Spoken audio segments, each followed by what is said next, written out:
What up, junior adventurers? It's me, Steve, the guy from the podcast you were listening to about that. Yeah, we're skipping a side quest this week, and we're giving you an interlude fresh from the Mimic Chest. If you're not a member of our Patreon, you wouldn't have listened to this Mimic Chest, so it'll be fresh and new for you. It's a good one. It's a fun one. Misty Massey joins us to talk about the weird and unexplained. But if you have listened to it and you are one of our Patreons, firstly, I apologize. Secondly, the reason that we are doing this is because a lot of us were away last week.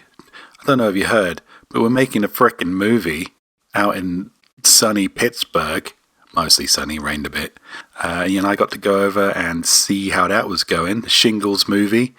And let me tell you, watching Steve Rosinski and his crew at work, I am excited. You should be too. I'm not going to say this is going to be the best movie of 2022. I'll let other people say that for me. And if you haven't been keeping up with that, please do join us on our Facebook page, join us on our Discord. You can get to see photos of the action as it happens, and get as excited as I am. It's like Christmas for weirdos. Yeah, it's going to be fun. There's all kinds of ridiculous nonsense happening. And if you're considering going to Authors and Dragons Con in Charlotte, North Carolina, August 19th to 21st, please do join us for many reasons, but one of those reasons is we're probably going to have a little preview of Shingles the movie, and you guys can be the first to see that, except for the guys who are editing it, obviously. Don't be a pedant. It's not a great look. But yeah, we're not sure how much of the film we're going to have ready for you to see. There'll be some of it. Ooh, some of it. Anyway, in the meantime, we'll see you next week for a regular episode. And take care of yourself. Treat yourself if you haven't already today. Why not? It's Wednesday. It's been a slow week. Bye.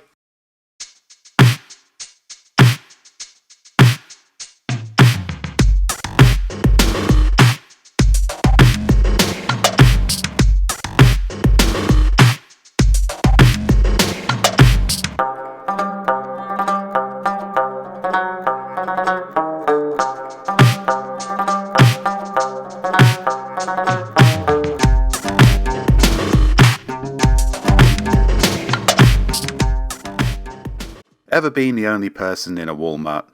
Ever fallen asleep on a slip and slide? Have you ever masturbated backwards? Hi, I'm Jonathon Frakes, and welcome to the Mimic Chest, the secret patron-only monthly podcast we do for patrons only.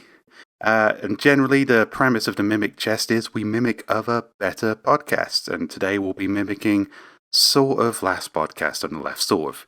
Basically any kind of unsolved mystery beyond belief style podcast where we talk about history's greatest unsolved mysteries and urban legends and use our keen detective minds to solve said mysteries. What keen detectives do I have with me today? Myself, Steve Wetherill, not really Jonathon Frakes. We got Rick Walteri, and we have Robert Bevan, and we have Misty Massey joining us on this Mimic Chest for the first time. Hello. I fell asleep masturbating on a slip and slide in a Walmart. Yeah, I'm still contemplating the reverse masturbation part here. Get back in there! Well, I turned over and I was just trying to rub it out on the slip and slide. It wasn't as slippery as you might think. At least not at first. That's what the lube's for. Yeah, I got tickled when you said you were Jonathon Frakes because there's a video somewhere in the land of YouTube of somebody's taken all the intros to his show and slowed them way, way down. So he sounds really, really drunk. And it's absolutely hilarious. Well, that sounds quite scary when you put it like that. It's, well, scary and funny. This is the stuff of nightmares. Not, Robert Bevan falling asleep on a slip and slide in a Walmart masturbating backwards. That's the stuff of dreams. Jonathon Frakes sounding slightly sinister. My dreams. That's the real. No, not That's sinister. what's really just beyond belief here. Just trashed. Oh, what totally, Robert Bevan totally passing drunk. out on a slip and slide while Jonathon Frakes looks on. A trashed Jonathon Frakes in a Walmart, passed out drunk on a slip and slide, masturbating. That's the future of television. Oh, anyway, I've completely forgotten the premise of this podcast now. Who has some unsolved mysteries to bring to the table? Who wants to go first? Who's going to wow me? Go on, Misty. Wow Oh, us. me? Okay. Let's see. Well, okay. I'm going to go with the Watcher House. This is something I imagine that Rick may have heard about it from somewhere along the line because it happened in New Jersey. Well, it's kind of still happening after a fashion, but the Watcher House in 2014, this family bought a house in Westfield, New Jersey. It's this enormous house, 6 bedrooms, like, oh my God. And they spent way too much money. But anyway, they bought this house and the husband and wife had like 3 kids, and the husband was in the house doing some renovations before they moved in, and he went to check the mail, and there was this envelope with no return address. And the note inside said, "Dearest new neighbor, allow me to welcome you to the neighborhood." And that was all. So he says, "Okay, nice, whatever." And he kept reading the letter, and it started to sound really weird. The person writing the letter was saying, "Your house has been the subject of my family for decades now. My grandfather watched it in the 20s. My father watched it in the 60s. I'm watching it now. Do you know what's in the walls? Why are you here? I'll find out." Jesus, that escalated. For a while there, Misty, I thought this was going to be the unsolved mystery of the pleasant neighbor. The unsolved mystery of why property prices in New Jersey are so ridiculously high. But no, that got weird fast. Well, I was going to say, the pleasant neighbor in New Jersey, that is a mystery, but no. Anyway, well, the thing is, he felt like, the husband felt like this was creepy, as do we all. So he called the police. Agreed. And they said, "Well, we can't really do much unless something actually happens." And so over the course of time, they did move in, but over the course of time, they kept getting these letters. And the letters were saying things like, I asked the former neighbors to bring me young blood. It looks like they listened. They asked the former neighbors, and the former neighbors are like, "We don't know. We got a weird note just before we moved out, but we don't have anything to do with this." And it went on for ages. I don't remember how long it went on, but a couple of years, I think. And they finally moved out because they couldn't take it anymore, the creepy stalkery thing. And they moved out, and nobody has moved in since, as far as I could tell. And the house has been sitting empty. And the police have been involved. They've never figured out who sent the letters. They couldn't find any sort of link to anyone nearby. And so this house, they ended up losing money on the house, and they still don't know who did it. And so it's just creepy to me that somebody would be able to chase a family out of the house merely writing letters. But the power of words is the thing, and so it's amazing. But if you look it up online, the letters just got creepier and creepier. It was probably a much more stable property market than it is now. No, not really. And I'll tell you right now. Well, first of all, this was one of my backups. So. Oh no, I'm sorry. But no, that's the way this works. No, something. I'm going to say this. I guarantee, having look up this one myself. You drop the price of this house enough, some motherfucker's going to move in and not give a shit about letters. Yeah. Well, wait, you're selling it to me for $100,000? Fuck, I'll write letters myself. I don't care if he does murder me. I wondered because it says the one of the stories I found about it on the news said that they lost like $400,000 on the house. So, really, Shit, I'd rather be murdered. Yeah, I know. No, they're still alive.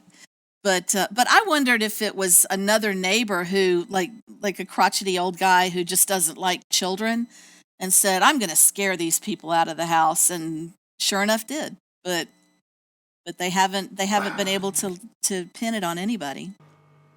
I would look heavily into whoever bought that house. Yeah, I think it's just a realtor speculator. It's like, man, market's not in my favor right now. How can I tip the scales in my advantage? And the family who moved out said we have nothing to do with this. That's exactly what somebody who had stuff to do with it would say. Darling, we're having some trouble getting on the property ladder. Fetch me some magazine, a scissors, and a balaclava. Yeah, let's see. They bought it for $1.3 million.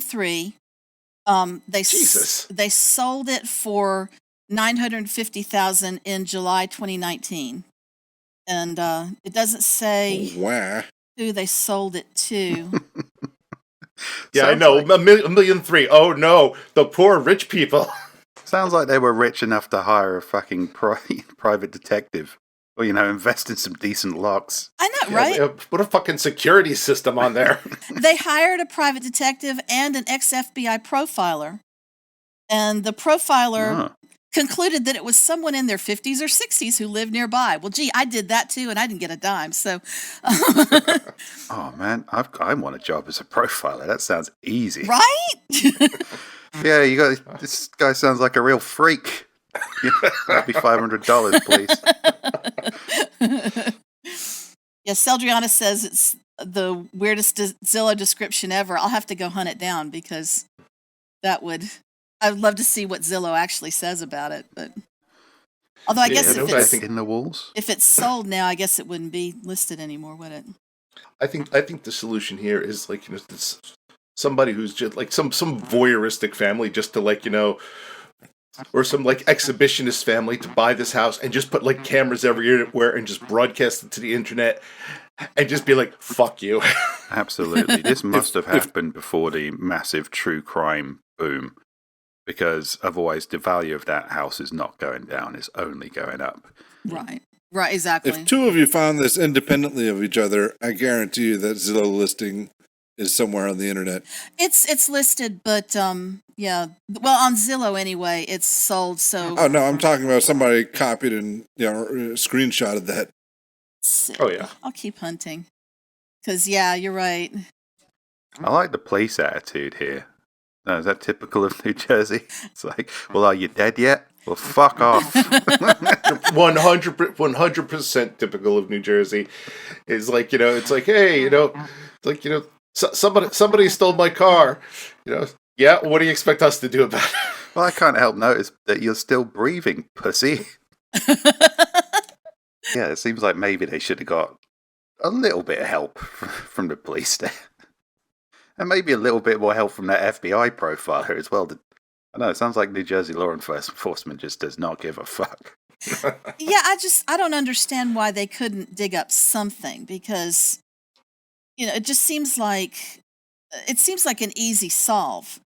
So I don't know why they haven't, whether maybe it's the mayor of Westfield, New Jersey, who doesn't like these people or something, and so all the authorities are working against them. Top. Right. Right. Maybe. They should just look at it the same way I look at bill collectors. Every time I get a piece of mail from them, I say, "Ha, you motherfuckers spent more money on stamps." So take that. I was about to say that, in this job market, I would have said to them, look, give me a weekly wage, I'll camp out on your front lawn. But then they're just trading one weirdo for another weirdo. So you know what I would just do? Because this person's leaving these notes in their mailbox, I would just fill my mailbox with dick pics. Oh wait, are they just leaving them in the mailbox? They're not actually mailing them? Yeah, they're mailing them. It was being mailed, but they didn't have a return all this address. Surveillance, and you're just leaving dick pics for the mailman. Which is fine. The mailman's a suspect. he is a suspect. Yeah, Zach says the cops were the ones who sent the letters, and that goes with the whole mayor of the town wanting the house or something. I don't know, but it does. I mean, especially because this took place in 2014, and so that's not exactly 2 centuries ago. In 2014 we had the scientific technology to determine things like DNA on the licked envelope, and we had many cameras you could have put around, and also if this had we been going, we also have self-adhesive envelopes. oh, true, yeah, if this had been going through the actual postal system, Yeah. that would have been an easy win. So just seems to me that somebody is just walking up and putting a letter through somewhere, which means somebody's probably not. Did they try the guy like directly opposite them? That sounds like the most likely suspect to me. Okay, I love this. They also hired Robert Leonard, a renowned forensic linguist and former member of the band Sha Na Na. Oh shit, bringing out the big guns. Now they're getting serious. Honey. What is he more renowned for? He didn't find any noteworthy evidence, although he did think the author might watch Game of Thrones. honey, I'm getting really worried. This is the 8th note we've had. Ring up the fucking bassist from Shawadi Wadi. Oh my god! Don't worry, honey. I Nickelback's on the case. Oh fuck! But if I was rich, and I grew up with Saturday morning cartoons, I would be like, we really need some help here. What band are the kids like that are currently solving mysteries? I got the entire cast of the Banana Splits outside working on this. I mean, I don't care if it gets sold. I just want a bit of magic in my life. I don't know. If they'd asked Josie and the Pussycats, I think this would have been solved a long time ago. Wait a second. What? I know why the police weren't helpful. What? Because it was the band. They're ringing up Sting.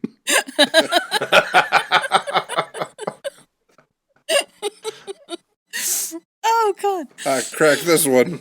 Oh. It's like, I don't know what you want me to do about it. Explains why they were so indifferent, yeah. Oh, golly. Oh, that tickled me to death. Oh, my goodness. But anyway, so there's my contribution to the unsolved mysteries of the day is the Watcher house that stands empty, or maybe it doesn't. I don't know. But did anyone check in the walls? I don't think so. These people were not very fucking invested in solving this problem. No, they really weren't. They had 1.3 million to spend on this house. They hired Sha Na Na to just to solve the mystery for him. What more do you want? Well, I guess they figure if something was in the walls, it would have stopped smelling somewhere around 1957. So, because the grandfather was watching it in the 20s. So, why tear up the walls now? Yeah, I guess it's like, well, if there is something in the walls, it's not bothering anyone. Just leave it there. We've got two options. We can either move house or call fucking White Snake. Yeah. Well, and after all, we've seen enough movies. We know what happens when you disturb what's ever been laid to rest inside the walls of a house. So, is it okay? Is it better to have a human stalker who's just sending letters, or would it be worse to have an undead stalker that was sleeping in the walls? Bum bum bum. Well, you don't know if it might be a load bearing skeleton into the walls. You don't want to fuck with that. Let's not shift it. That's true. It's a load bearing unsolved mystery. I know everybody always says like in horror movies, they're like, "Oh man, if that started happening, I'd get straight out of that house." And apparently these people did. So, yeah. I don't know what we want. I mean, I guess that's just why life's not as interesting as movies. Yeah, but I guess the person who was sending the letters is happy now because they all moved out. So, I don't know. What, did they leave a forwarding address? It's difficult to masturbate to an empty house. So. Not at all. I don't know. The echo might be pleasant. This person just really gets off on peace and quiet. Maybe that's it. Well, and that's why I originally said I think it's just some grumpy old neighbor who doesn't like the kids running around. So, but we will never know. I'm going to do that next. I'm going to start doing that next time. Next time, like annoying neighbors move in. We have been watching your house since 1908. We know that you were masturbating at approximately 3:37 p.m. yesterday. You should have just mailed them an Xbox. The kids never would have left again.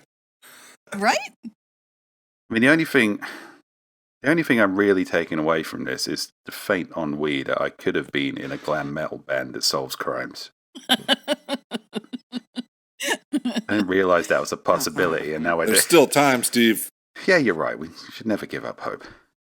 Hey, you've got the shiny lame shorts for it, so. That's true. Need the shiny lame, everything else. Yeah, but the band didn't solve it. That's the problem. Yeah, well, their failure is not my failure, Rick. I'm not going to let them put me off. And it's not about solving the mystery, Rick. It's about the friends we make along the way. Right? I mean, he told them that the guy watched Game of Thrones. I mean, isn't that enough of a detail to nail it down? I could have, in 2014, I'm going to guess that this guy watches the most popular program on Earth right now. This person may have visited Pornhub at one point. I suspect he has 2 legs. Although I could be wrong. They appear to me as someone who occasionally uses Google and may have purchased from Amazon.com. See, we just need to open up a detective agency now because y'all just nailing it right and left. We got it down. Well, we're kicking the shit out of that FBI profiler. No, right? I guess even go so far as to guess that this person probably has a Facebook profile. Ooh. I'm assuming this is why he was an ex-FBI profiler. That's a good point. As soon as you put X in front of something, it's like, yeah, this guy was ex-Special Forces. It's like, really? Yeah, he got kicked out for being shit. Oh, right, okay. He's like Mulder walking in. Sir, I've discovered that the man we're looking for is an adult. Oh, thank you. That's helpful. We didn't think a 4-year-old was doing the murders, Mulder. Well, in the X-Files, it may well have been a 4-year-old. Well, that's fair. Okay. That's fair. That's fair. This case reeks of mammal.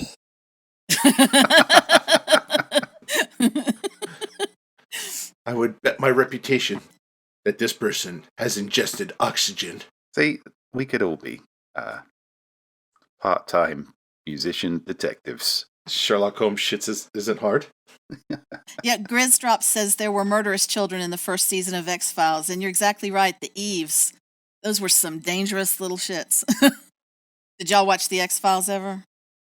We did, yeah, but it's so far is not helping my sort of detective angle on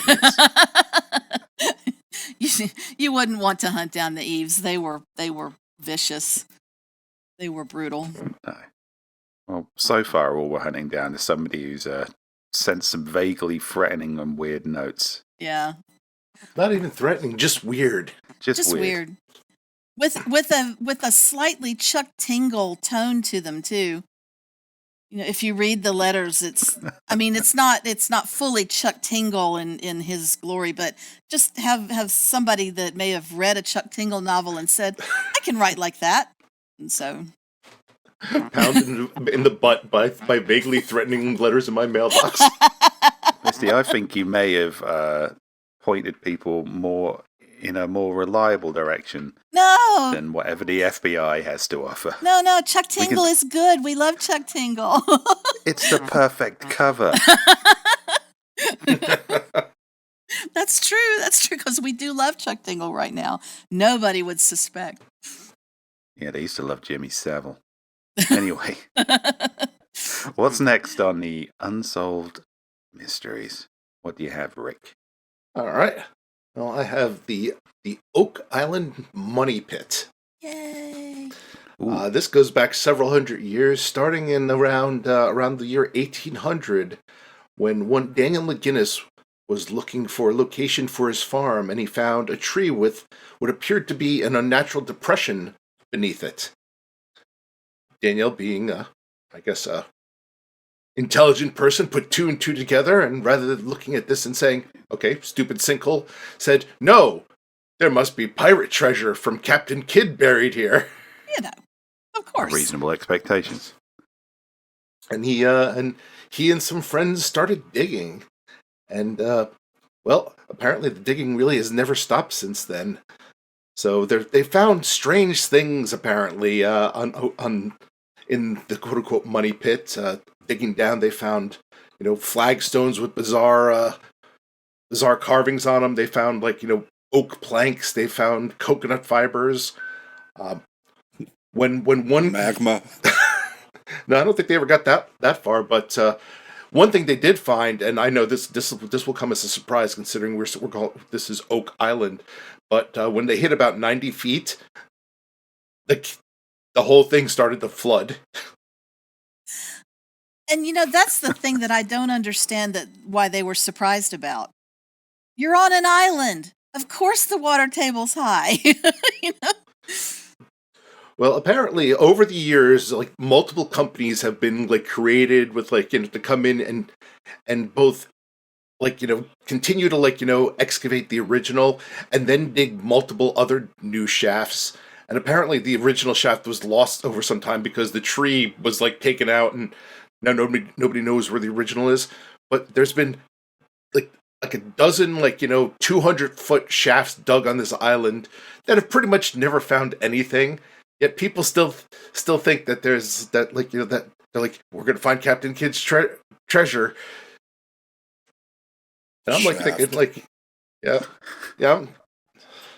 I think I don't know. I sympathise with this because during lockdown, I've always been a little bit fascinated with finding treasure. Who isn't? That'd be great to find some treasure. But you always think surely most of the treasure's been found by now. But motherfuckers keep finding treasure in my area. And every time they find it, it's such and such found a hoard of Viking gold coins. I'm like, oh man, that's so cool. They were just, it's a field about 20 miles away and they found this excellent treasure and they're rich now. But that'll never happen again. And 3 months later, somebody else does the same.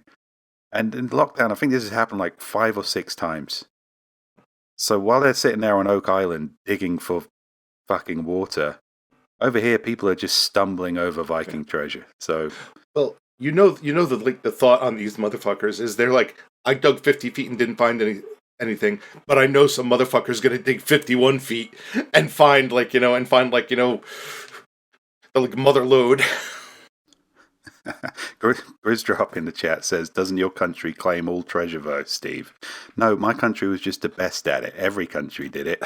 There's again, Viking treasure. Why were the Vikings over here? Not for good reasons. Weren't they there to steal the women by being all bathed and combed and perfumed and stuff when the Englishmen at the time, well, not English, but when the Celtic men were not? Oh no, that was after they colonized and established Danelaw. Steve, okay. I don't think that's what she meant.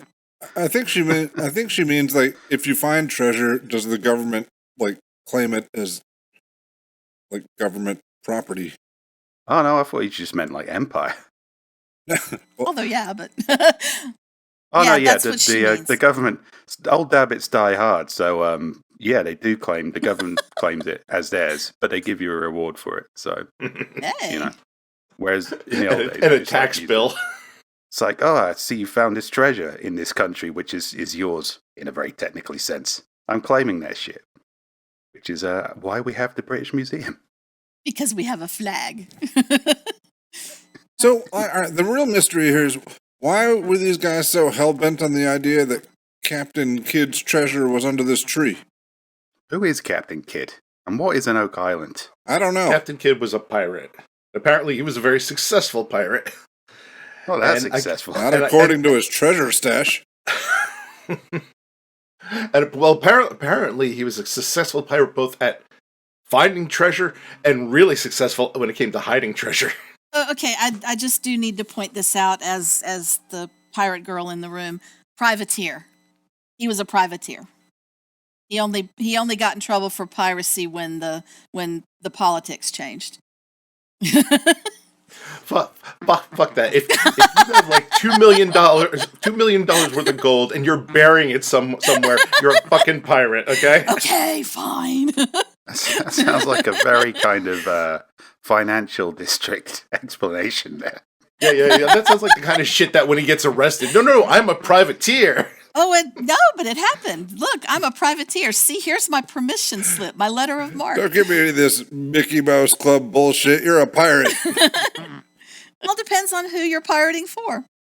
Yeah, I mean the whole privateer thing was basically kind of like a license to kill. It's like as long as you kill the Portuguese, you can do whatever the hell you want. Right, yeah. Don't give me this British government crap.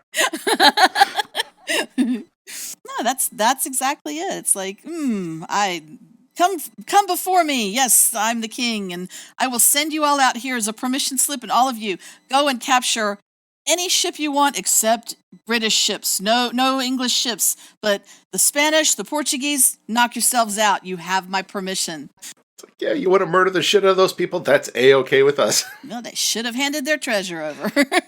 Wouldn't it be awesome if countries still did that? Be like, I got like a 30-foot boat here. You go to the U.S. government. They're like, okay, we want you to prey on the Canadians. I mean, maybe not. I mean, there's probably somewhere in the world where you can do that. Well, almost certainly. Like Somalia. Yeah. It's probably not as... It's probably more depressing than it sounds. But yeah, not as okay. depressing as digging endless holes on an unprofitable island, so it seems. Yeah, digging endless holes. Be like, hey, I'm at 90 feet here, and suddenly it just starts filling with seawater. As you're like, oh wait, I'm on an island, and the beach is 20 feet away. It's happened with the last 15 holes. Who knew it would fill with water? Who could have ever guessed? But the best part is, even though these things keep filling with water, this is like a Monty Python sketch. Every time they fill with water, somebody just keeps digging a new hole. This is just, what do they call it? Buyer's remorse? I'm invested now. It's the same reason gamblers keep gambling long after they should stop. So I've put all this effort in. Surely, if we dig enough holes, some treasure is bound to happen. This is why I keep writing. Oh shit! Yeah, me This is too. crazy. Oh my god, all we're doing is digging holes and watching them fill with water. Yep. None of us stopped to even ask who Captain Kidd was. Just like, that guy looks like he's got the right idea. Give me a shovel. I'm doing what that guy's doing. Digging for dirt and water. Errol Flynn and John Wayne invested in equipment to help help with the dig. It's like, really? Y'all are famous, super famous, super rich, and that's where you put your money. Okay. This is where angel investors come in. You give somebody a little bit of money, and it's like, hey, if you find that pirate treasure, I get half. It's like Ryan Reynolds buying an English football club. Makes just as much sense. Oh, I hadn't heard about that. God, I hope Ryan Reynolds told them, and if you find pirate treasure, I get half. Well, he's got more chance, apparently, of finding it in this country. If I bought an English football club, first thing I'd do is like, all right, for training, we're going to go down to this field, and here's a metal detector, get on it. This is good. It's good for your core. Find me some Viking treasure. Maybe that's what he's doing, I don't know. You can't play football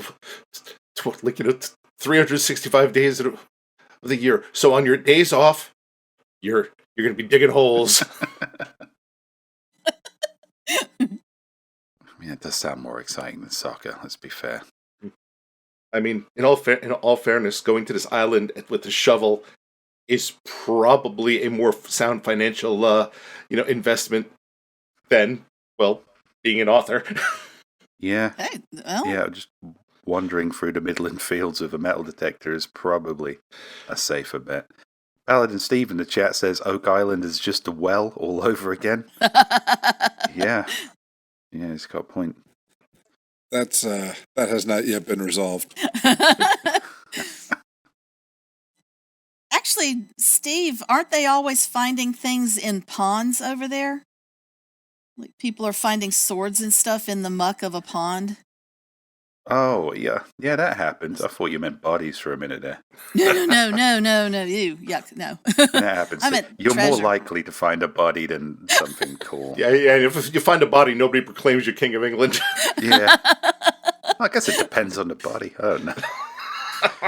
Hey, that's Like, dug up Richard III in a parking lot. oh yeah, that's right. That kind of thing Yeah. always messes with me because you'd think that these historical figures that somebody would know where their graves are, and to find out that so many of them were just and they died, gone, okay, next, and nothing was written down, just blows my mind. Yeah, people were kind of slapdash back then. Yeah. Still working things out very much. Oh yeah. Like trying to see how society was. I mean, look at early divorce. Messy business. Got there in the end, but, took a while. And many executed women. Cut her head off. Now cut her head off. Yeah, that one too.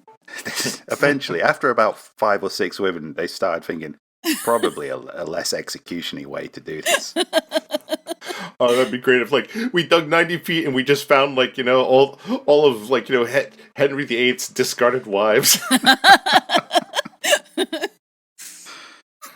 Considering what else they say they found in there, I really wouldn't be surprised.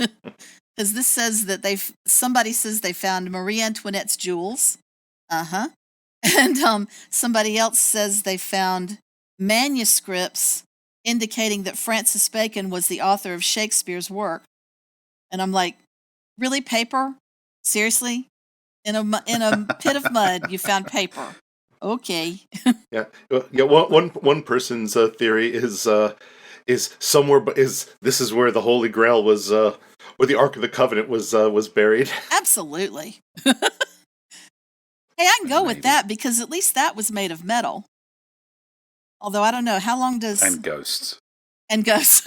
Well, and the angel of death. God, that would be the perfect ending to this. It's like after centuries, somebody finally finds it and they open it up and their face melts. Well, Yeah. that would be I'd perfect. be satisfied with that. Yeah. Especially the news broadcasts that would follow, Oh. Well, shit, maybe we should have left it alone. Chat says the Ark was made of gold. I'm not entirely au fait with the legend of the Ark of the Covenant, but if it was never supposed to be opened, maybe making it out of gold was a bad idea. Sounds to me more like some kind of divine practical joke. Like, definitely don't open this box that's made out of gold. Yeah, it's like you don't want it open. It's like here's a box that's been molded out of hardened dog shit. Yeah. Nobody wants to open that. Yeah. I mean, that would have made more sense, but it wouldn't have been as funny. So I like that one. I like that one because it's not so much an unsolved mystery as a waste of everyone's time. And that's good. It's like they made the unsolved mystery for themselves. They did. They made it in their hearts and they wasted their own time. So really it's a solved mystery. But they just refuse to admit it.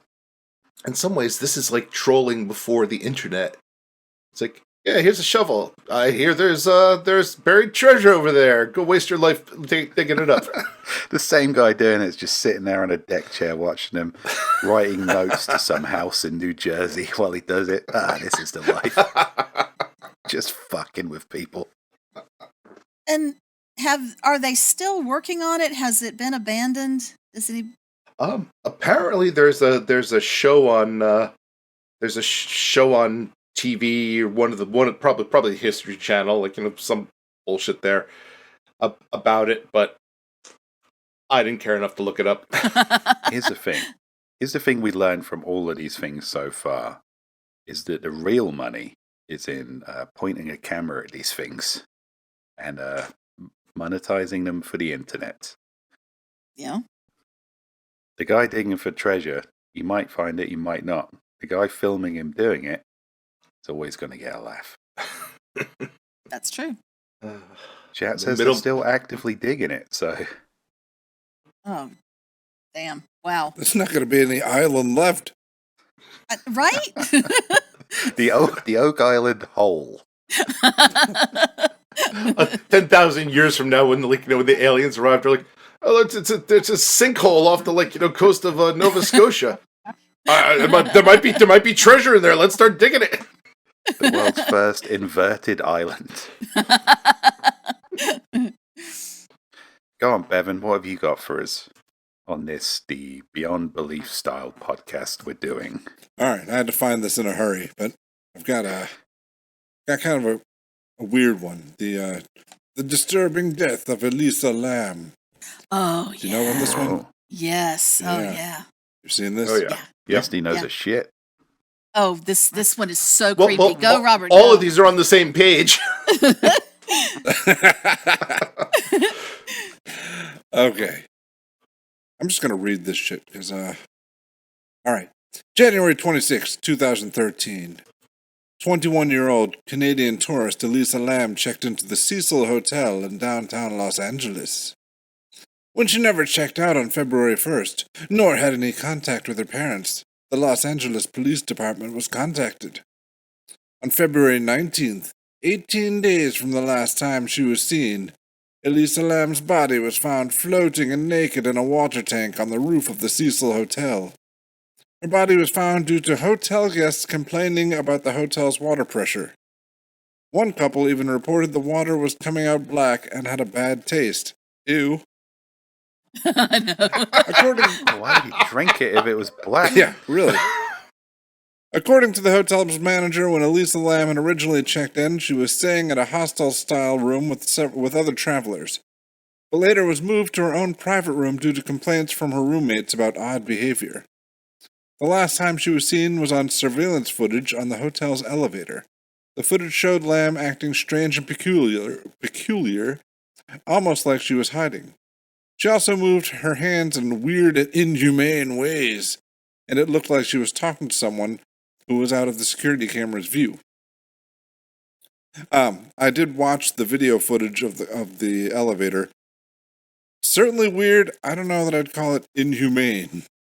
I think they meant 'Cause I don't inhuman. Really know Yeah. what that. Yeah, I was gonna say inhumane. It's Oh. like she beating a chihuahua or something on it. Right. I mean, that would be And even suspicious. inhuman. I mean, like, no, I could move my hands like that. I'm human. Yeah. Yeah, but why would you do it? Are you doing it now? Yes, Is it something a human typically does? Well- if they're on Twin Peaks. Well, there you go. Twin Peaks is notorious for things that weren't quite human. All right, inhuman, possibly the wrong word. A bit of an exaggeration. A bit like something in Twin Peaks is what they should have said. We would have got it. Yeah. Right. I just, I've watched the video too, and she looks like she's scared to death. And so when the weird ways that she's moving are kind of the way you would move if you're panicked and freaking out. So See, I did not get that from this. I thought, she was wondering, why the fuck isn't this elevator moving? Like, she looked more annoyed than freaked out to me. And then and the hand motions, I don't know what to make of that. She didn't look scared to me. She just looked like, I'm going to do a little dance now. I'm much more likely to do hand motions if I'm annoyed at something. That's true. yeah. Well, that's the thing, though. She goes back and forth. She's pushing the buttons. These doors, I've been on a lot of elevators. And, the problem is usually the doors close before I'm ready. Unless, there's someone coming that I don't want to ride the elevator with, then they can't close fast enough. But these doors were just not moving at all. She's apparently wants to go to a different floor for whatever reason. She's pushing the buttons. The elevator doors are not doing anything. I think that's all I got from her expression was annoyance at the elevator doors. Oh, that would be great if just outside of frame, like outside of the elevator door, there's some 8-year-old little bastard just keeps hitting the call button. That's incredible. Oh, we've all been drunk and angry at elevators at some point. Here's something. Grizzdrop in the chat says, there were theories she was trying to play The elevator game. What is the elevator game? Yes, please. Yeah. What are you talking about, Grizzdrop? Yeah, I don't know what it is either. It's Well, something we're the getting a kids response. do. We can do that at All right. Authors and Dragons Con. Wait, the elevator game. It appears to have originated in Korea. Okay, come on, get to the fucking thing. Oh. Enter the elevator alone. If anybody gets on the elevator, you need to start over. Proceed to the 4th floor. Descend to the 2nd floor. Proceed. Oh, it's some stupid like Bloody Mary type thing. Yeah. Yeah, apparently if you hit the elevator buttons in a sequence, you can step into a parallel world. I guess being dead is kind of a parallel world. Yes, the parallel world was the water tank on the roof. Was this in a movie? I feel like I saw this in a movie. It's That's- just that's stupid because let's be honest. I've been in plenty of hotels, and if you just pick random floors, your chances of running into some creepy weirdo are pretty goddamn high. That's nothing supernatural about it. That's like every hotel on the planet. Yeah, you don't need to do anything supernatural to suddenly step into a very terrifying version of the world you already live in. Right. Have your elevator suddenly stop on the party floor of the hotel. That's when you're not ready for it. That's scary. Or you might really need to pee. That's my terrifying elevator story. Arguably, I guess the worst part of this is for 3 weeks, this all the hotel guests were drinking this poor girl. Well, and Some of them apparently tasting black water that's coming out of there going, oh, let's see what this tastes like. right? Yeah, I you said that before. I'm like, why on earth would you put that anywhere near your mouth? Because gross. You shouldn't drink out of a hotel tap anyway. I mean, I lived in Hoboken. Let me tell you, it wasn't uncommon for the water occasionally turn colors other than clear. And the last thing any of us would do would be like, wonder what this chartreuse liquid tastes like. If it's brown, drink it down. Oh. That's how it goes, right? Sort of. After a fashion. I don't know enough about hotel anatomy to know what a water storage looks like on a hotel roof. Are they supposed to be easy to get into? Well, no, that's at least according to this article that I read. My big research. To this day, no one knows how she was able to access the roof or climb into the water tank and shut the 20-pound lid by herself. All right, 20-pound lid. That's not very heavy. I read actually 2 articles on this one because I was thinking about doing this one as well. So apparently the doors were locked, but apparently it was really easy to just get onto the fire escape and climb up there. And another account basically said the lid wasn't even shut. So this lid for this water container thing was just open for 3 weeks and nobody just gave a shit. I guess That doesn't really negligence and mental illness. that doesn't surprise me in the least. some like somebody working the front desk, like just picking up the phone. Oh, the water is black. Yeah, we'll get it right on that. Click. There's probably a lot of unsolved mysteries that come right down to staff who do not give a shit. Yeah. I'd say more than we know. The water tastes like dead tourists. Yeah, we'll get right on that. Click. What do you got against black water, racist?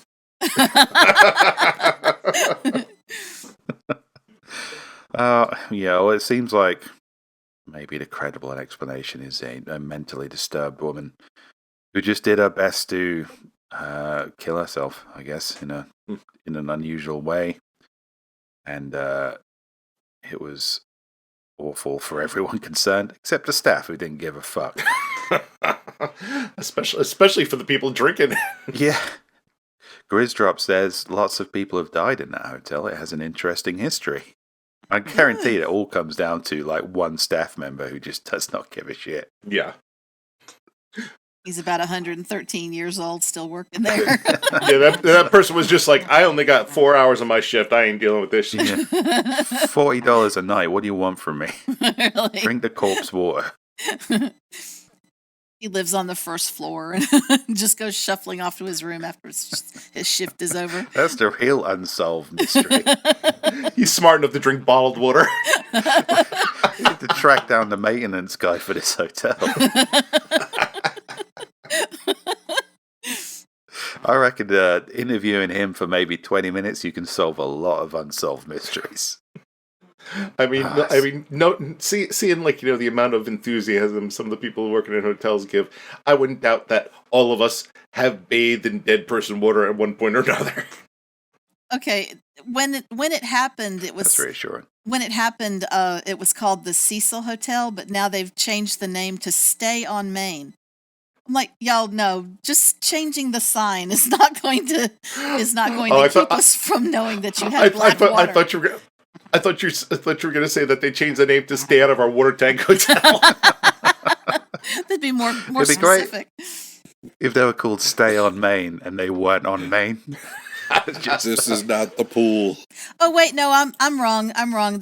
They were already the Stay on Main when she got there, so my mistake. Oh well. They've changed it to the Don't Stay on Main. Do yourself a favor. Oh, well, it's depressing and weird and disgusting. But Yeah. It is. It's sad.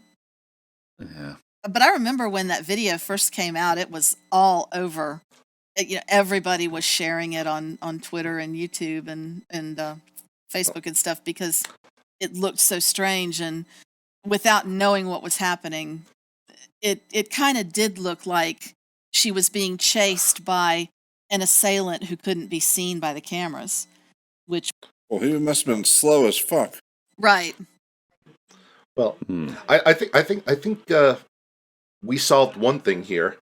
Now we know why the like mini fridges in hotels charge you $5 for that bottle of water in there, because they can get away with it. They're like, you can either drink this or you can take a chance. Yeah. I mean, I've been in hotels and I've been like, oh, man, I am so hungover. Am I hungover enough to drink the tap water? Do I know if there's a college student in the tank? I just don't know.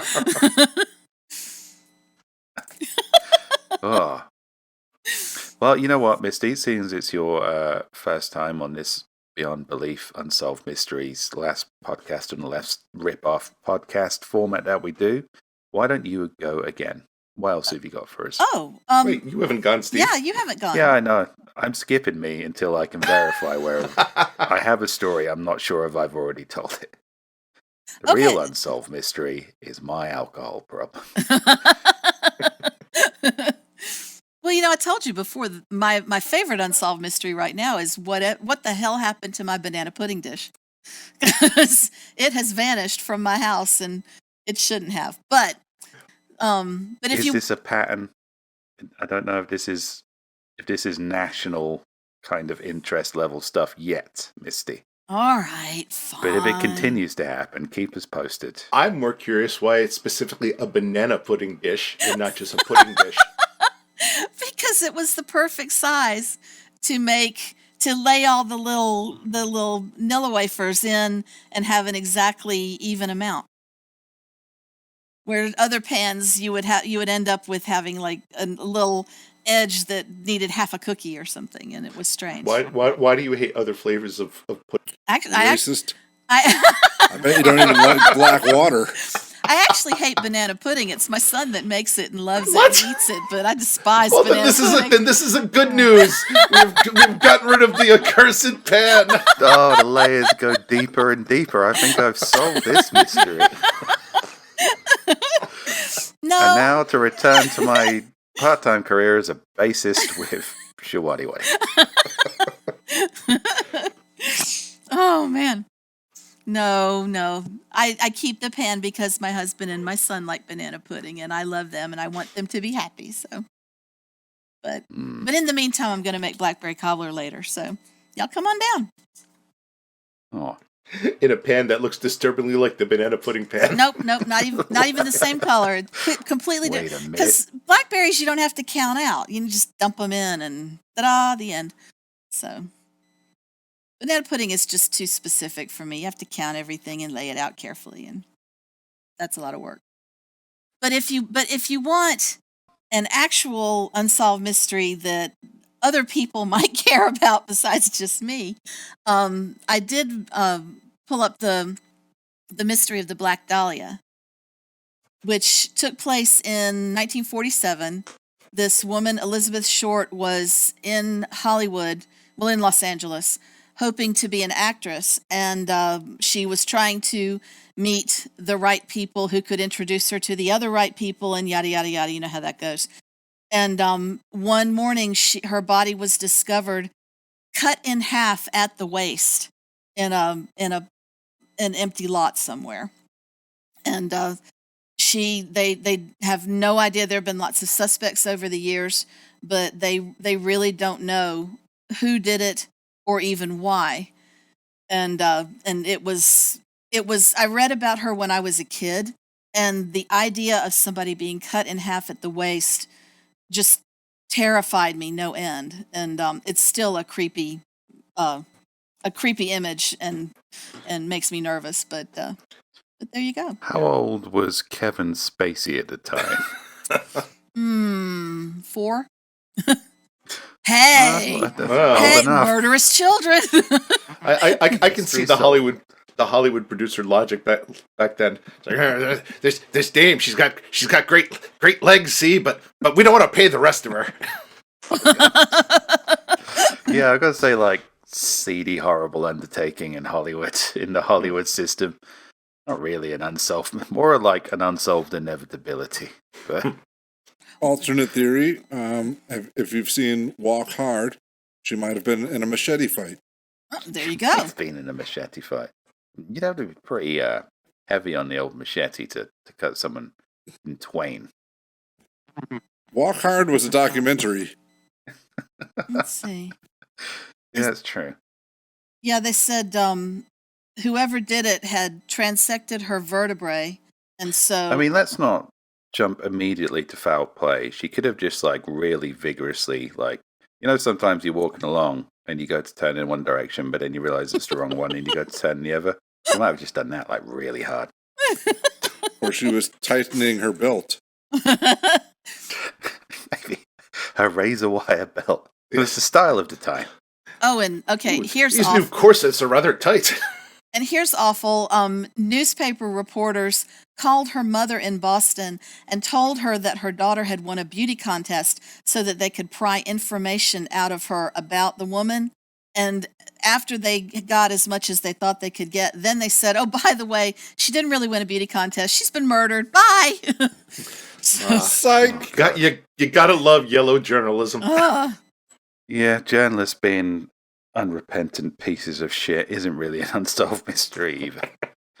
It's a readily solved inevitability. Yeah. This is like one person just being in the middle of the perfect storm of just the awfulness that is like the Hollywood scene. Yeah. Yeah, the worst example of it.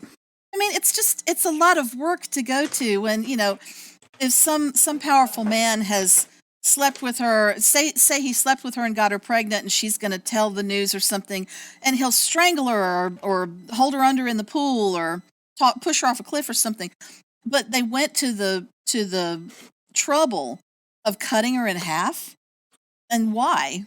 So Some people got to be overachievers. Well, yeah, the obvious answer is, she'd be easier to store, but then they didn't, she's not in boxes.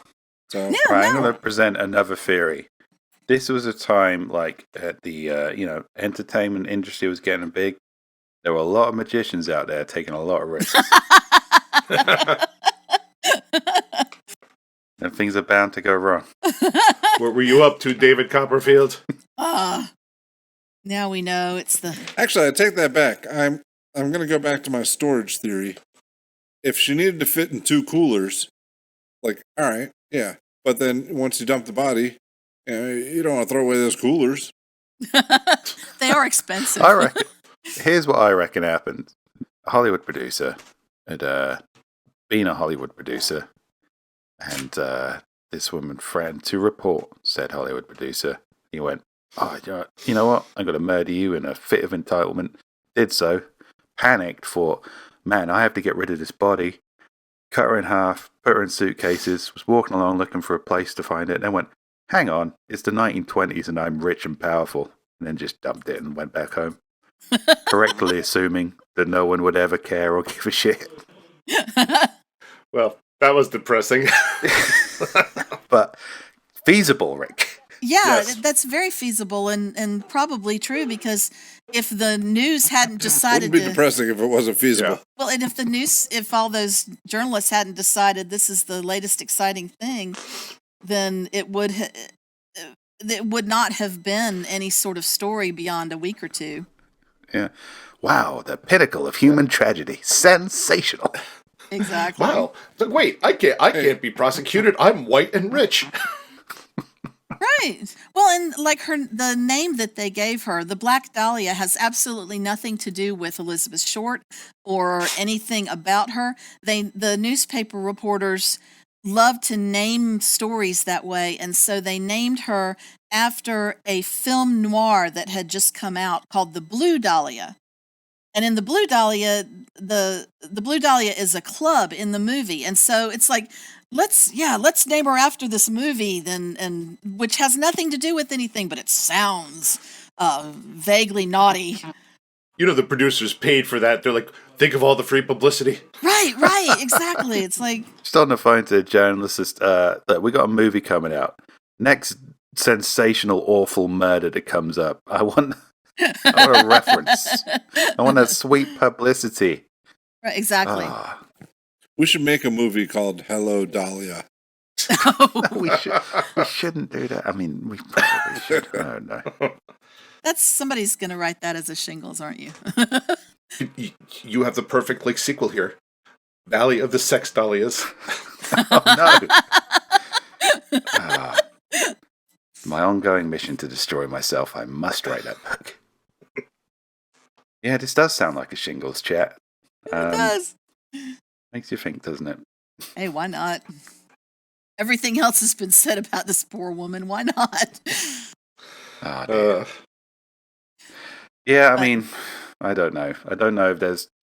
I know that's a famous kind of unsolved mystery, or a Yeah. famous sensational murder. But like I said, it scared me to death when I was a kid and read about it, because I loved to read these creepy things when I was a kid. And so I read about it, and the idea of being cut in half at the waist somehow just really pinged all of my fear buttons. And I worried for a while that being cut in half by some horrible murderer armed with something sharp was just going to be more of a problem as an adult than it has turned out to be, thank goodness. It would be even worse if they armed with something dull. Hitting the pendulum Yeah. shit. Yeah. But this was your quicksand. It was my quicksand, very much. Yeah, I was busy. Quicksand and the Bermuda Triangle. That's what terrified me.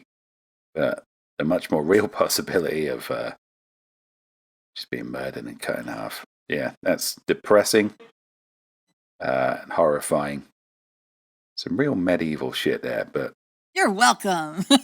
yeah, I don't know if it's an intriguing unsolved mystery.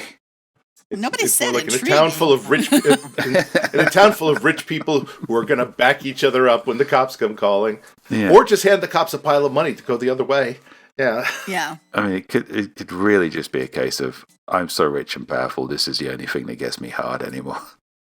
And I would Yeah. believe that. Ugh. People are gross. Yeah. Okay. So have you figured out if you did yours before or not? I don't know. We've been going about an hour. We've got time for maybe one more. I can do mine. I mean, mine is a bit 2 years. less I'm pretty sure gruesome it than hasn't that. been done. Yours is Okay, well, yours if it is, I cool. can just edit it out. So, who put Bella in the Witch Elm? In 19, I believe it was 19. Well, let me read it so I get this right. Let's get the facts right. In 1943, 4 English boys were poaching, as they did at the time, on an estate in the woods, looking for some meat to fill out their meagre wartime rations. All very jolly good English boy fun at the time. You were either being blown up by Germans or stealing from the rich. So as they were trespassing and avoiding the gamekeeper, they came to a wych elm tree, which if you look for a picture of a wych elm tree, it's a scary tree. It's like a Ew. maybe one of like the top like Halloween spooky trees. So they were looking for birds' nests, and they climbed the tree. And as they climbed the tree, they glanced into the hollow trunk and discovered a skull.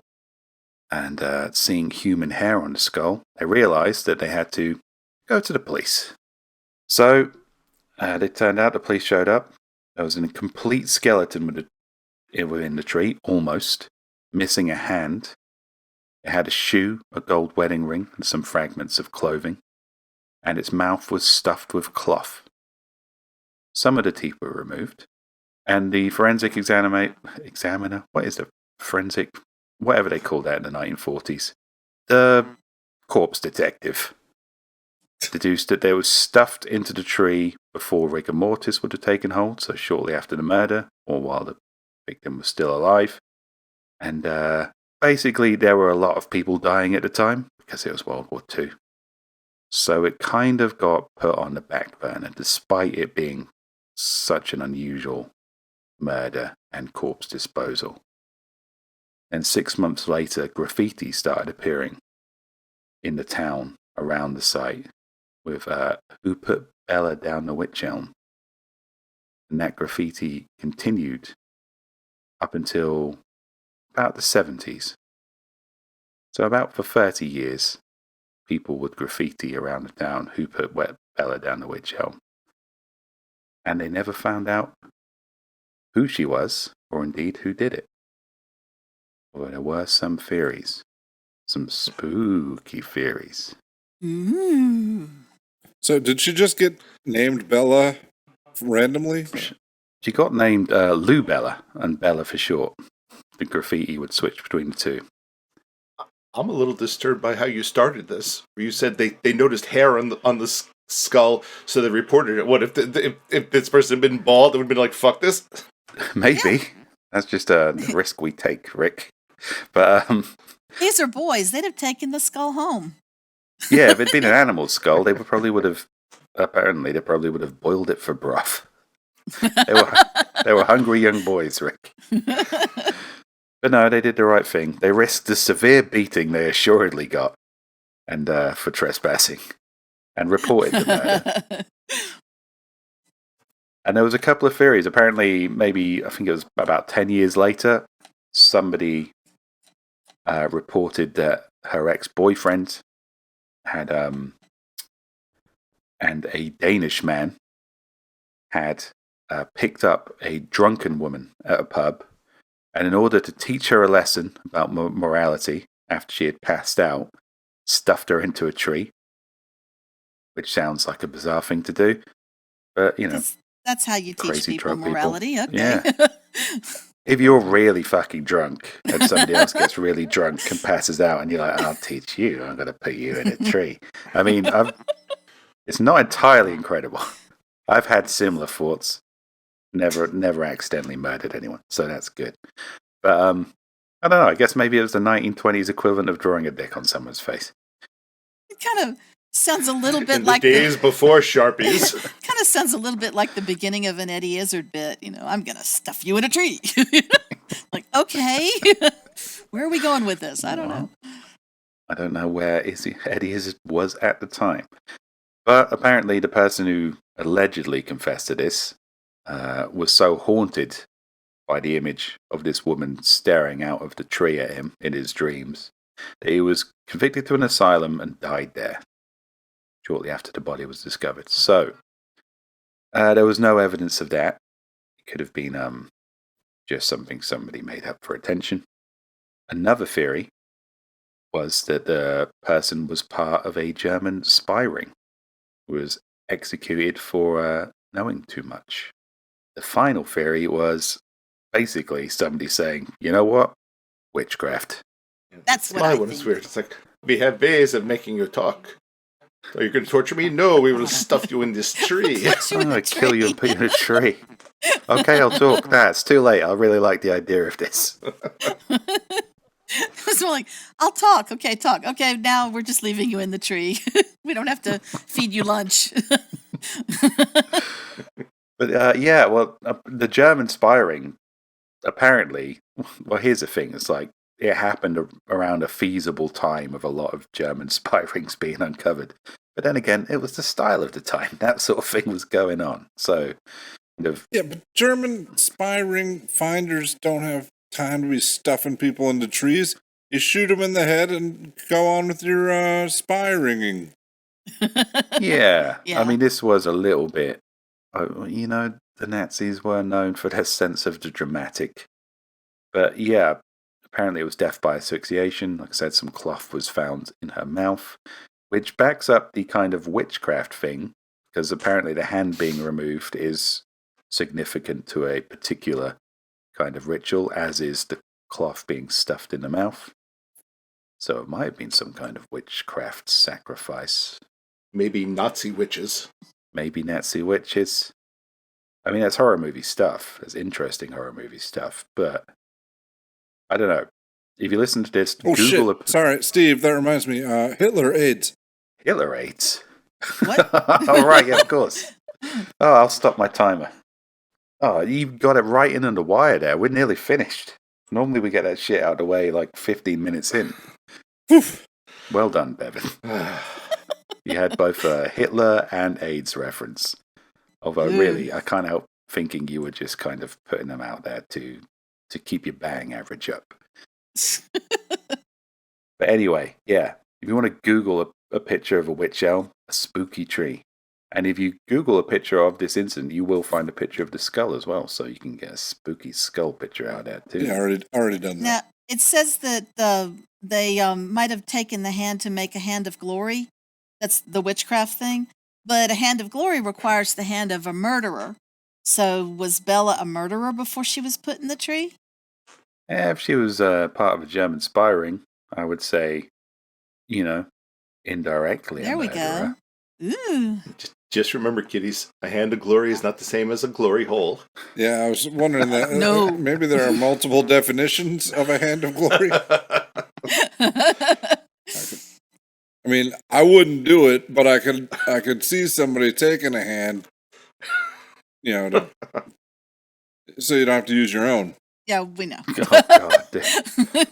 You didn't need to clarify that. Yeah. Back in the days before mass production, making your own fleshlight required getting a little messy.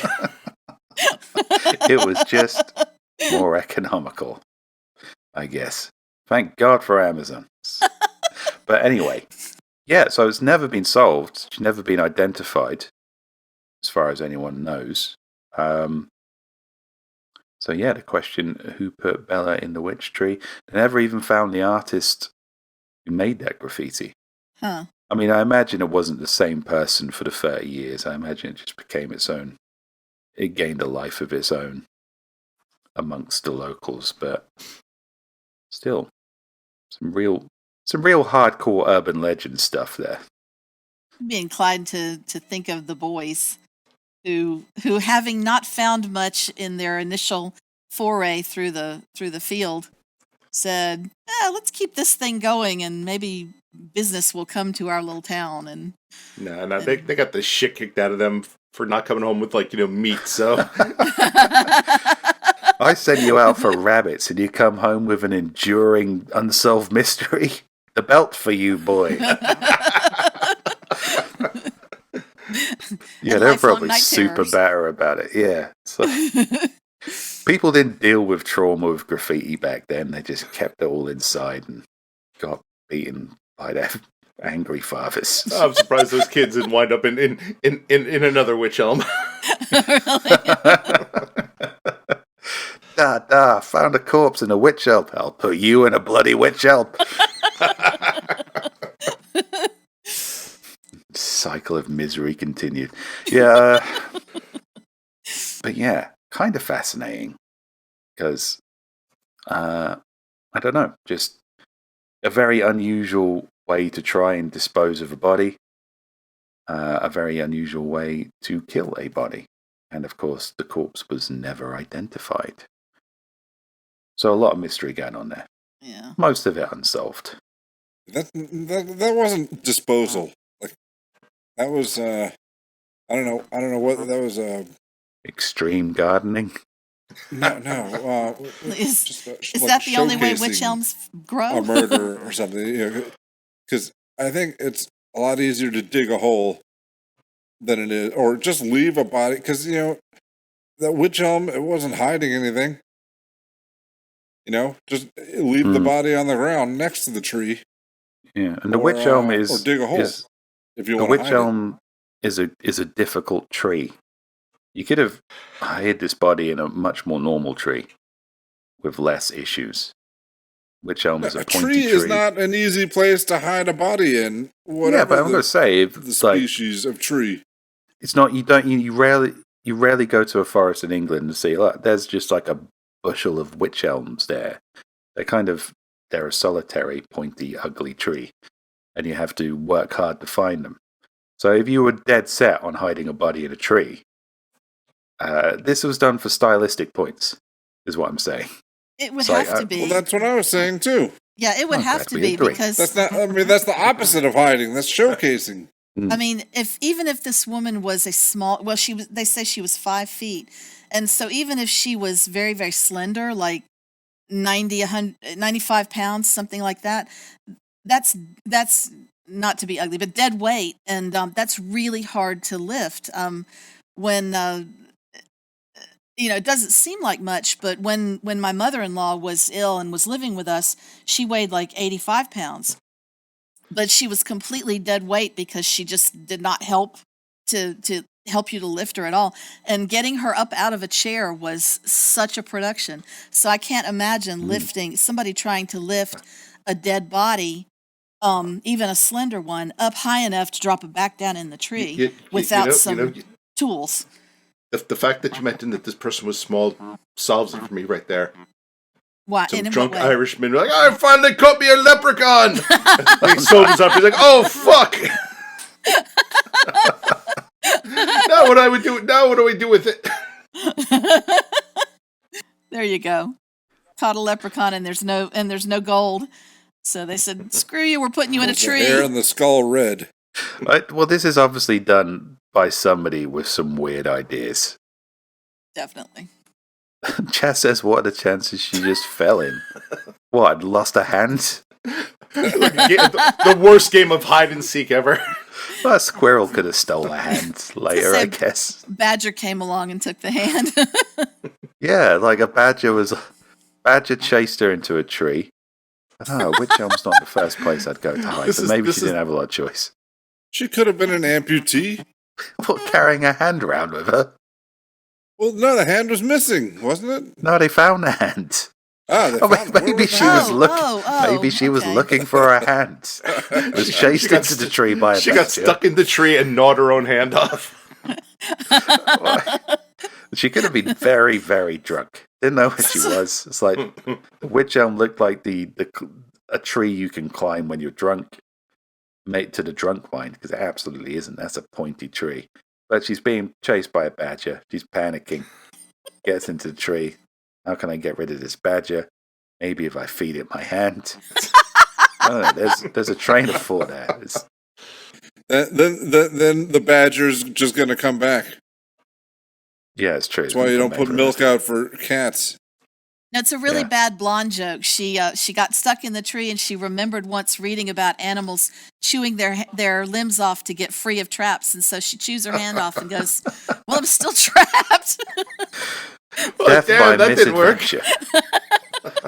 Death by being a fucking idiot. Well, maybe. But I like the badger better. People have died in stupider ways.